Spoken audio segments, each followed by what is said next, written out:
ಕಬ್ಬಾಳಮ್ಮ ಈಗಿನ ಕರ್ನಾಟಕ ಮೂಲದವಳು ಅಲ್ಲ ರೀ. ಅಮ್ಮನ ಮೂಲ ಹೆಸರು ಕೂಡ ಕಬ್ಬಾಳಮ್ಮ ಅಲ್ಲ. ಕೊಂಗನಾಡು ಅಂದ್ರ ಈಗಿನ ತಮಿಳುನಾಡು ಮತ್ತು ಕರ್ನಾಟಕದ ಭಾಗದಲ್ಲಿ ಇರ್ತಕ್ಕಂಥ ಪ್ರದೇಶ ಅದು ಕೊಂಗನಾಡು ಅಂತಂದ್ರ.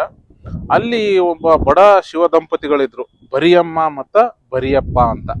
ಅವರಿಗೆ ತುಂಬಾ ದಿನ ಮಕ್ಕಳು ಇಲ್ಲ ಇರದ ಕಾರಣ ಅವರು ದೇವರನ್ನ ಮೊರೆ ಹೋದಾಗ ಪಾರ್ವತಿಯ ಅನುಗ್ರಹದಿಂದ ಮಗಳಾಗಿ ಜನಿಸಿದವಳು ಸತ್ಯ ದೇವತೆ.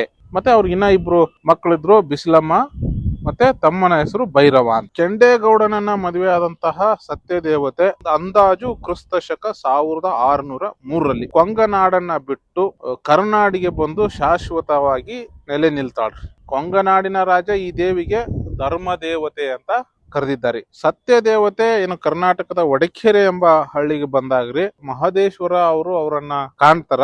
ಅವಾಗ ಅವರಿಗೆ ಕಾಳವ್ವ ಅಂತ ಹೆಸರಿಡ್ತಾರೆ. ಕಾನಕಾನಹಳ್ಳಿಯ ಯಲವಳ್ಳಿ ಬೆಟ್ಟಕ್ಕ ಬಂದು ಇಲ್ಲಿದ್ದ ಕೋಟೆ ಅಥವಾ ಏನೋ ಒಂದು ದುರ್ಗ ಇತ್ತು, ಅಲ್ಲೇ ನೆಲೆಸ್ಬೇಕು ಅಂತ ಈ ಕಾಳವ್ವ ಅಥವಾ ಏನು ಸತ್ಯ ದೇವತೆ ಅಥವಾ ಧರ್ಮ ದೇವತೆ ಅಂತ ಆಗ್ಲೇ ಕರೆಸ್ಕೊಂಡಿದ್ಲಲ್ರಿ ತಾಯಿ, ಇಚ್ಛೆ ಪಡ್ತಾಳ. ಒಂದ್ಸಾರಿ ಒಬ್ಬ ಕಳ್ಳ ಏನು ಆಭರಣಗಳನ್ನೆಲ್ಲ ಕದ್ಕೊಂಡು ಹೋಗುವಾಗ ಜನರಿಗೆ ಸಿಕ್ಕಾಕೋತಾನ. ಅವನನ್ನ ಕೋಟೆಯಿಂದ ತಳ್ಳಿ ಸಾಯಿಸ್ಬೇಕು ಅಂತ ಜನ ತೀರ್ಮಾನ ಮಾಡಿ ಕರ್ಕೊಂಡು ಹೋಗ್ತಿರ್ತಾರ.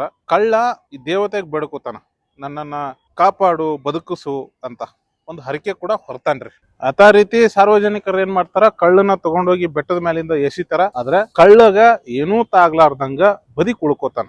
ಸುಮಾರು ವರ್ಷಗಳ ನಂತರ ಏನು ಕಳ್ಳ ಹರಕೆ ಹೊತ್ತಿದ್ನಲ್ಲ ಅದನ್ನ ತೀರಿಸ್ಬೇಕು ಅಂತ ಹೇಳಿ ಒಂದ್ಸರಿ ಇಲ್ಲಿಗೆ ಬಂದು ತಾನೇನ್ ಹರಕೆ ಹೊತ್ತಂಗ ಪ್ರಕಾರ ದೇವಿಗೆ ಒಂದು ಬಂಗಾರದ ಕಿರೀಟ ಮಾಡಿಸ್ಕೊಡ್ತಾನಂತ, ಒಂದು ಟಗರನ್ನ ಕೊಡ್ತಾನಂತ.